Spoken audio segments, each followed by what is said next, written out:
बिना काही खर्च करता तुम्हाला जर सॉफ्ट, शायनी आणि सिल्की केस करायचे तर चला, तुम्हाला आज मी एक होम रेमेडी दाखवते. तर याच्यासाठी आपल्याला एक कोरफडीचे पान घ्यायचे. कोरफड आपल्या केसांसाठी किती गुणकारी आहे हे तर तुम्हाला माहीतच असेल. कोरफडीचे एखादे रोप तुम्ही तुमच्या कुंडीमध्ये लावले तर तेही खूप छान येते. तर तुम्ही एक पान जरी घेतले ना ते खूप होणार आहे. इथे त्यातील निम्माच भाग मी घेतला आहे. याला कट करण्याची एक पद्धत आहे. तर मी दाखविल्याप्रमाणे ते व्यवस्थित कट करून त्यातील 2 मिनिटमध्ये त्याचा पल्प बाजूला निघतो.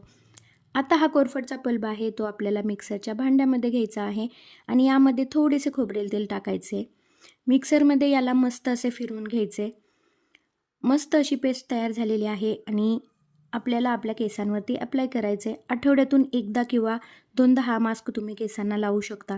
ॲप्लाय केल्यानंतर याला 1 तासभर याला असेच ठेवायचे आणि त्यानंतर तुम्ही हेअर वॉश करायचं आहे. तर चला भेटूया नेक्स्ट व्हिडिओमध्ये. तोपर्यंत बाय.